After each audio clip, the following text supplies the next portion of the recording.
Si hiciésemos un resumen de todo lo que hemos hablado del concreto y los morteros y lo enfocásemos hacia el concepto de control de calidad que vimos en la unidad 3, veríamos entonces que tenemos que llevar una serie de procesos de control a través de un servicio, a través de una organización que puede ser un laboratorio de control de calidad o puede ser una instancia dentro de la misma empresa constructora, o si es una empresa pública, pues también, que lo que harían es recolectar y analizar datos para poder ir monitoreando la calidad no solo de los componentes, sino también de la colocación de un concreto.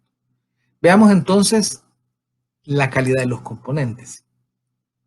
Ya sabemos que el cemento debe cumplir normas, es decir que el primer punto es saber qué cemento se va a usar, ya sea que vamos a fabricarlo en obra, o sea que lo vamos a comprar premezclado.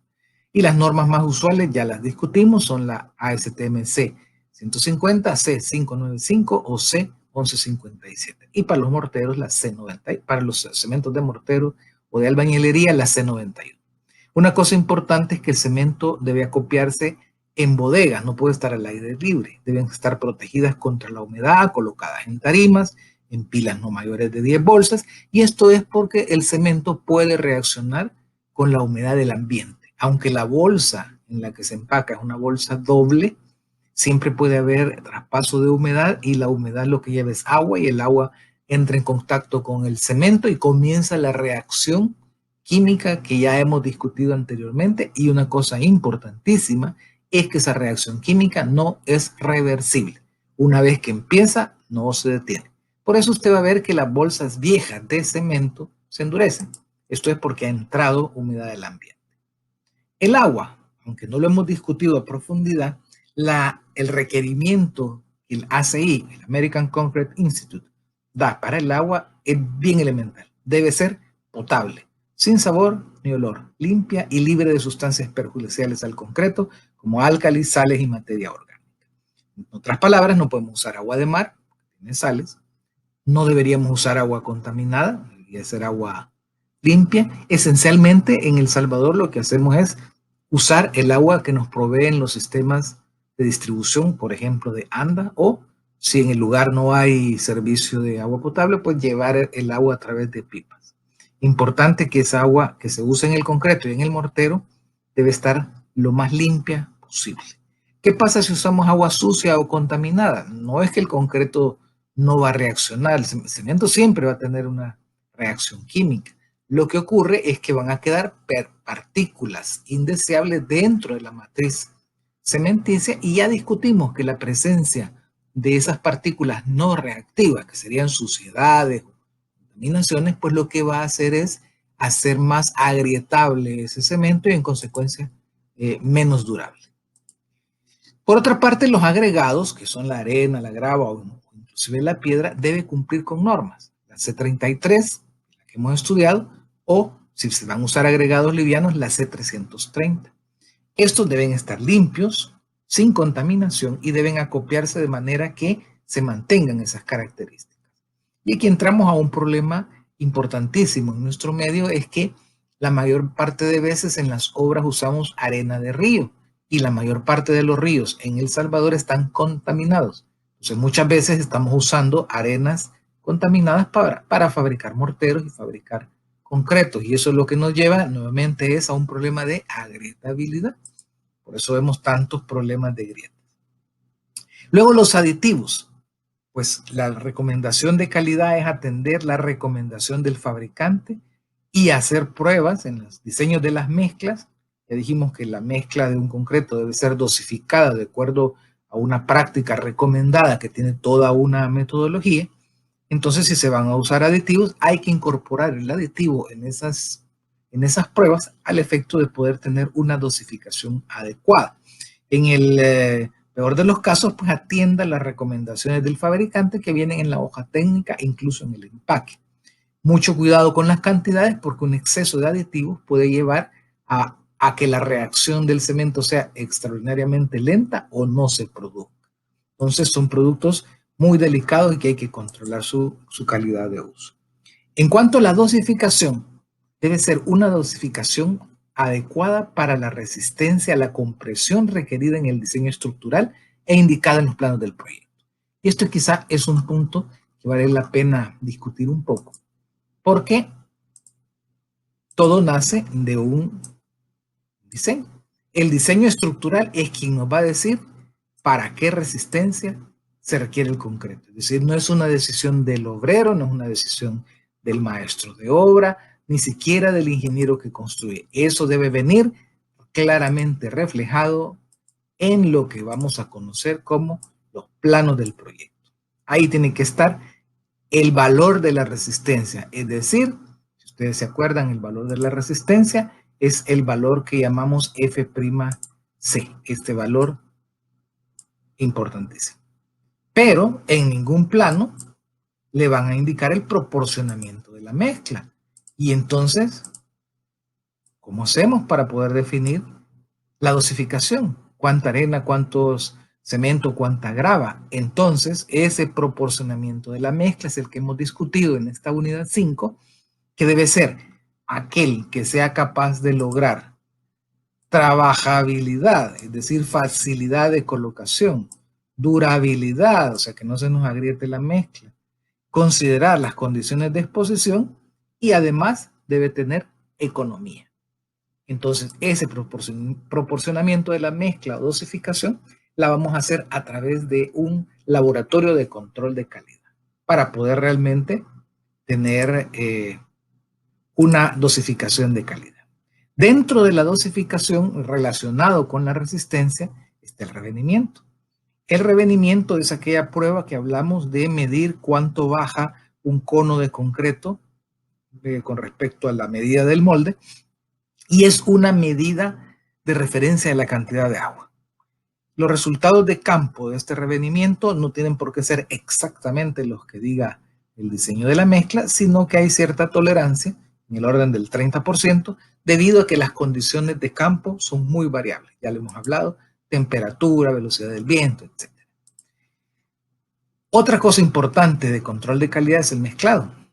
Si se va a mezclar con equipo en obra, hay que ver las especificaciones de la máquina para garantizar uniformidad y evitar la segregación. Y en el caso del concreto premezclado, pues pedir al proveedor que cumpla con la ASTM C94. En el transporte, pues la segregación es nuestro mayor enemigo. Debe usarse métodos que lo eviten, que se trate de una operación continua, lo más continua que se pueda, manteniendo la plasticidad de la mezcla. Por otra parte, en la colocación debe tratar de evitarse nuevamente la segregación, colocando el material lo más cerca posible de su ubicación final.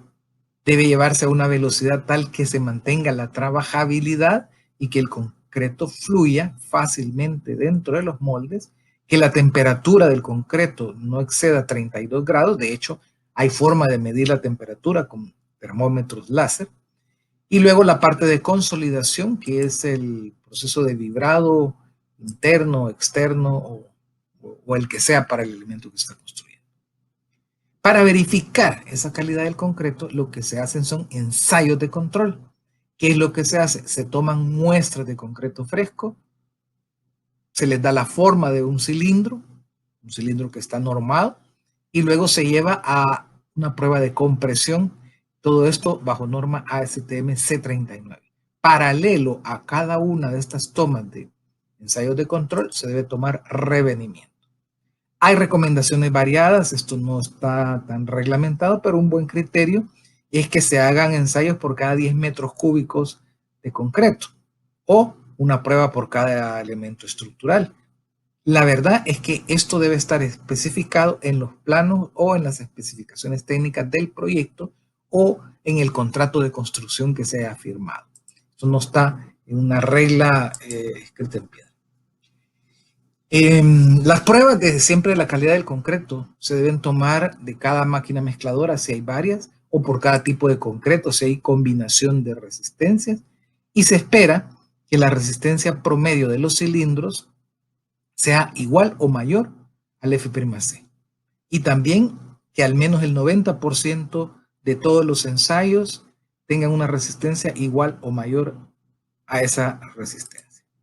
Eso entonces nos lleva a un problema de aceptabilidad de los resultados.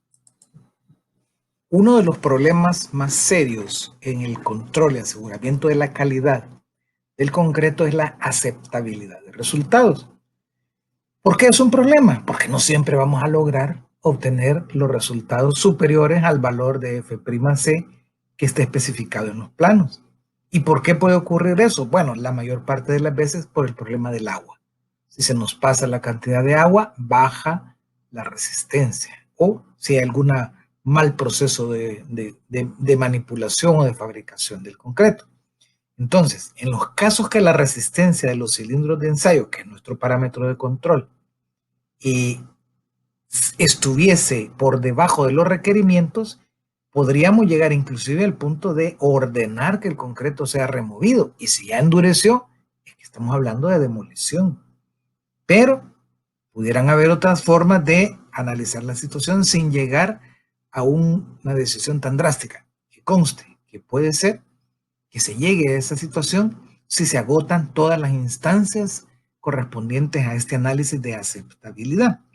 Entonces, para ello, lo que hacemos es llevar un monitoreo de la resistencia a la compresión, haciendo roturas de cilindros a los 7 días, a los 14 y a los 28. No sería justo esperar hasta los 28 días para decir, este concreto no sirve, botémoslo, porque se trata de mucho dinero invertido, y 28 días en el avance de una obra puede significar que ya esté construido 1 o 2 pisos más. Entonces veamos qué hacer o cómo analizar estos resultados. Primero veámoslo conceptualmente. Si ustedes se recuerdan, hay una relación entre el tiempo y la resistencia en los cuales vamos identificando que a los 7 días un concreto fabricado con Portland tipo 1 debería andar por un 70% de la resistencia. A los 14 días debería de andar como por el 85% de la resistencia. A los 28 días lograr la resistencia de diseño, que es F'C, y luego con el tiempo esta resistencia va incrementándose hasta el infinito. Claro, esta es una curva teórica porque cuando ya entran en juego los agrietamientos, los terremotos, los daños, el flujo plástico, etcétera, pues esta curva pudiera tender a bajar con el tiempo. Pero partiendo de esta hipótesis y trabajando solo el rango de los primeros días, digamos hasta unos 56 días, este sería el comportamiento típico de un concreto normal, es decir, de peso volumétrico normal, fabricado con un Portland tipo 1. Es importante indicar que cuando trabajamos con cementos mezclados, por ejemplo el tipo GU, no tiene por qué ser exactamente igual esa curva. De hecho, las curvas del GU tiende a ser ligeramente más baja. Digamos que a los 7 días no llega al 70%, pero a lo mejor llega al 60%. Que a los 14 días no llega al 85%, pero a lo mejor llega al 75-80%. Y a lo mejor los 28 días no logra F'C, a lo mejor 90-95%. Pero luego con el tiempo, a lo mejor, qué sé yo, los 56 días ya hemos logrado el F'C y luego continúa el proceso infinitamente. Este sería entonces una tendencia muy típica de un concreto con cemento fabricado bajo ASTM C1157 y específicamente estaríamos hablando de un tipo GU, porque si hablamos de un tipo HE, la curva evidentemente cambiaría porque tendría una alta resistencia temprana. Bien, dicho esto, supongamos que durante un proceso de fabricación de un concreto usted reportara un resultado como el que voy a graficar. Supóngase que a los 7 días obtiene un 40% de F'C. ¿Será eso suficiente para decir demuela la obra? Bueno, lo que sí podemos decir es que aquí hay un problema. Pero el problema podría no necesariamente ser el concreto, sino la muestra de concreto.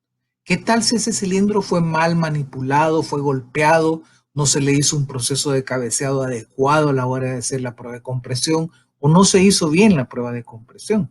Entonces no podemos descartar una obra, un concreto más bien, cuando tenemos un resultado de los 7 días deficiente. Entonces podríamos tomar la decisión de esperar a los 14 días. Pero ¿qué tal si a los 14 días, o a lo mejor llegamos a un 50% de F''C? Ahí sí, las alarmas ya se encendieron. Ahí hay un problema ya importante de calidad. Porque ya suponer que tanto los cilindros de 7 días como los cilindros de 14 días fueron mal trabajados, mal manipulados, es un poquito arriesgado. Pero supongamos que le damos chance al concreto y le decimos, esperemos, y sigue la curva y a los 28 días le da 70% de F''. Ahí sí ya usted está seguro que este concreto difícilmente llegará a tener el valor de resistencia del diseño. Aquí sí estamos ante un grave problema de calidad que implicaría que entre ya el diseñador estructural, a ver cuál es el efecto de esta deficiencia, entra la parte contractual, porque si se ha contratado para un F''C predeterminado y estamos ofreciendo el 70%, pues ahí hay un problema de fondo e inclusive se pudiera llegar a un tema de hacer reforzamientos y en el extremo de los casos, demolición. Entonces observe cómo esta herramienta de control de resistencia nos permite ir monitoreando la calidad, tomando decisiones, haciendo un aseguramiento de la calidad, y por eso es que es tan importante el diseño de la mezcla. Y por eso muchas veces cuando hacemos obras grandes o cuando, por ejemplo, algunos elementos constructivos grandes que pueden ser los entrepisos de un edificio, preferimos subcontratar a una empresa proveedora de concreto premezclado porque a ellos les podemos exigir que nos garanticen el F''C y por consiguiente trasladar esta responsabilidad en caso de una deficiencia como esta que estamos ilustrando en este ejemplo. ¿Qué podemos hacer entonces para respaldar las decisiones de un aseguramiento de la calidad del concreto? Bueno, pues utilizar requisitos ya preestablecidos. El Comité ACI 214 tiene criterios de aceptación o rechazo, inclusive con parámetros estadísticos, para poder decir este concreto se rechaza o este elemento se tiene que inclusive llegar a demoler. Una de las alternativas antes de la demolición es hacer ensayos no destructivos. ¿A qué se refiere esto? Bueno, podemos tener un registro de cilindros de concreto con deficiencia de resistencia, pero para poder estar seguros de qué ocurre en el elemento o en la obra, lo mejor es hacerle ensayos al concreto que está colocado en la obra, no al concreto que está en los cilindros. Una forma de hacerlo es a través de un aparato que se llama esclerómetro, también llamado martillo Schmidt o martillo suizo. Este esclerómetro lo que hace es medir la dureza superficial del concreto, pero hay algunos parámetros de correlación con la resistencia. Recuerden que dureza y resistencia no es lo mismo.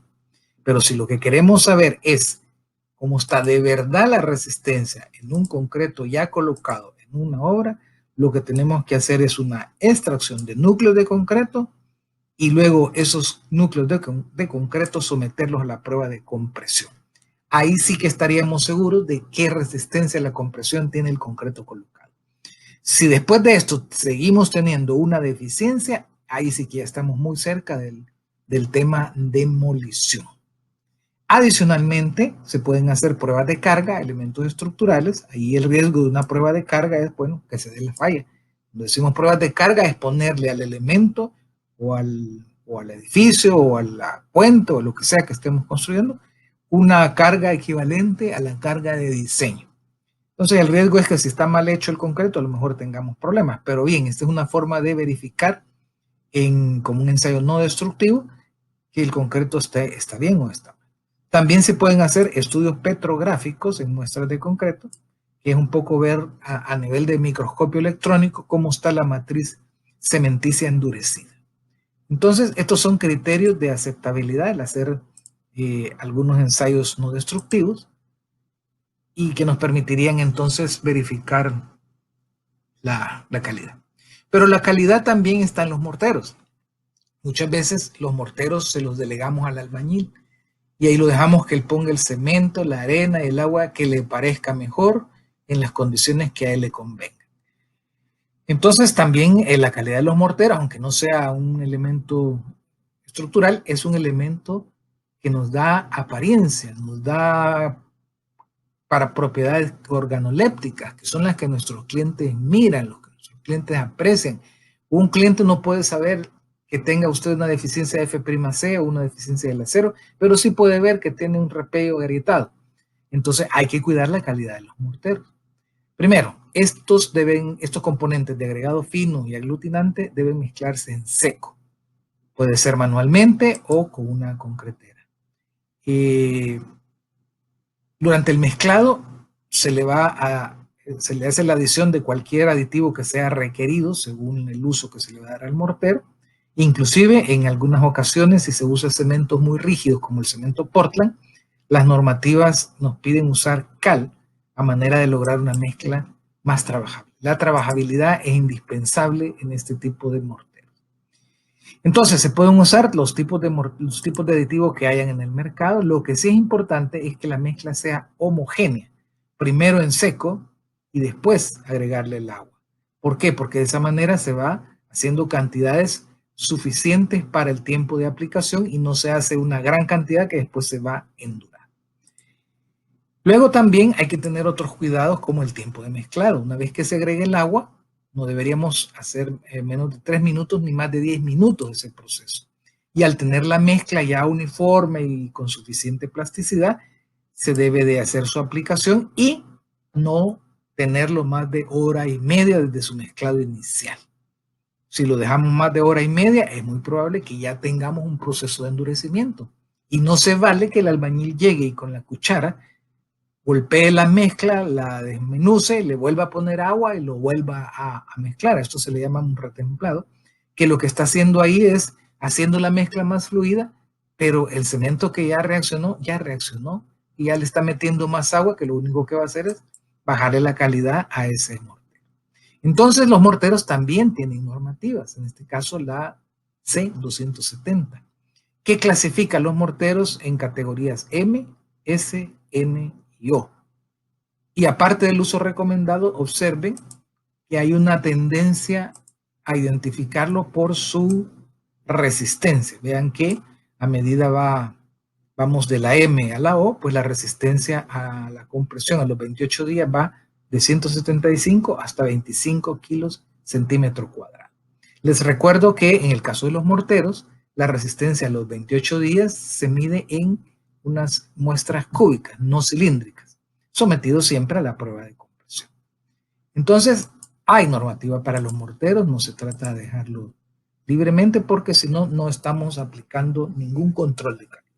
También la dosificación, si bien es cierto, no llega a ser una dosificación que requiera de un laboratorio, que bien se puede hacer, pero no es requerido, podemos utilizar los valores que piden las normas. Esta es parte de la norma técnica de control de calidad de materiales estructurales de nuestra normativa, el Reglamento para la Seguridad Estructural de las Construcciones de El Salvador.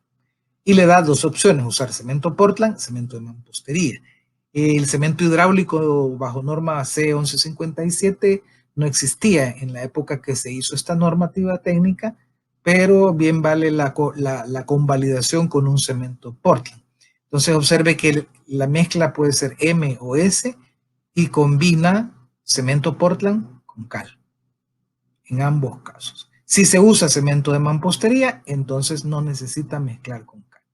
Y lo que es interesante es que cualquiera sea esa composición, la cantidad de agregados está entre 2.25 y 3 veces la suma de los cementantes. En otras palabras, una dosificación muy usual para morteros basado en esta normativa puede ser una parte de cemento por 3 partes de arena. Eso estaría cumpliendo con esta normativa y por eso usted verá muy frecuentemente que en la construcción utilizamos una dosificación 1:3 para los morteros. Bien,